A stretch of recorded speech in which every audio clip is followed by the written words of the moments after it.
Le Qatar avait-il le niveau pour la Coupe du Monde? Pour ce match d'ouverture de la Coupe du Monde 2018, les Qatariens sont totalement passés à côté de leur match. Franchement, j'ai été très déçu de leur performance. Moi, je les pensais beaucoup plus solides, collectivement, techniquement, et même mentalement. Ils ont été dépassés par des Équatoriens qui ont été au rendez-vous, qui sont rentrés dans leur match comme il fallait et qui ont fait le travail défensif et offensif. Ils sont rentrés dans le match avec d'énormes intentions, avec un pressing dès la paire de balles hyper intensif. Et puis les Qatariens ont été dépassés. Dès la troisième minute, le but refusé pour un hors-jeu presque inexistant, on va dire. Et au final, ils arrivent à marquer grâce à un but sur un contre-attaque et un pénalty obtenu, transformé par Ener Valencia, qui montrait qu'il avait beaucoup plus d'expérience de ce genre de rendez-vous. Et le but du 2-0 va arriver assez logiquement, sans punir sur un centre du latéral droit et une tête. Ener Valencia se retrouve une nouvelle fois étrangement seul. 2-0 au bout de la 31e minute, et là, ça devient compliqué pour les Qatariens qui se retrouvent menés 2 buts à domicile avec un public qui ne les soutient pas forcément énormément.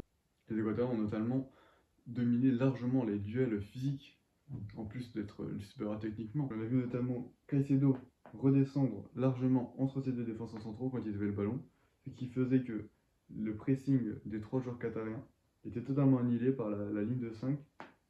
Il faisait beaucoup trop tourner le ballon. Et ça mettait Mendes dans les meilleures conditions. Il était tout seul au milieu de terrain, des joueurs qatariens, qui ont d'ailleurs joué un bloc super bas, c'est qu'il ne les a pas aidés à gagner des duels et à prendre confiance à leur gardien. Pour y remédier, le sélectionneur qatarien a changé la composition d'équipe. Il est passé en 5-3-2 avec le milieu défensif qui revenait beaucoup plus en défense. Ça a un petit peu stabilisé et ils ont un peu moins souffert dans le dernier quart d'heure de la première mi-temps. Et Afif, le milieu offensif, qui revenait très très bas pour récupérer des ballons parce que c'était le seul qui arrivait à enchaîner un contrôle et une passe. Au bout de la 60e minute, il a abdiqué quoi. En deuxième mi-temps, il y a eu beaucoup moins de choses intéressantes. Les Équatoriens ont dominé tranquillement, ils ont fait tourner le ballon, c'était trop moyen. Et on a vu que les rares fois où les défenseurs qatariens sautaient le milieu de terrain et allaient directement chercher les attaquants, là il y avait des choses intéressantes. Beaucoup trop compliqué pour eux d'éliminer les deux milieux défensifs qui ont fait un super match, Caicedo et Mendes, qu'il faudra suivre pour le reste de la compétition d'ailleurs. Et du coup les Qatariens ont totalement été inoffensifs avec ballon. À part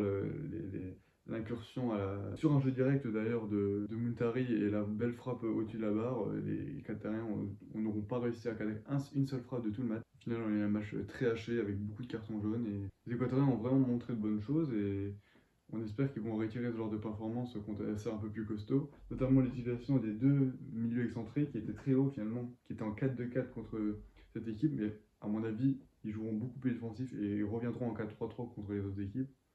Parce que l'utilisation des espaces avait vraiment été super et leur niveau d'engagement et même technique a été largement satisfaisant sur cette rencontre. Un match pas très intéressant pour une ouverture, mais c'est ce qu'on s'y attendait avec deux équipes très défensives qui encaissent très peu de buts. Et on espère que les matchs de demain nous montreront un peu plus de spectacle.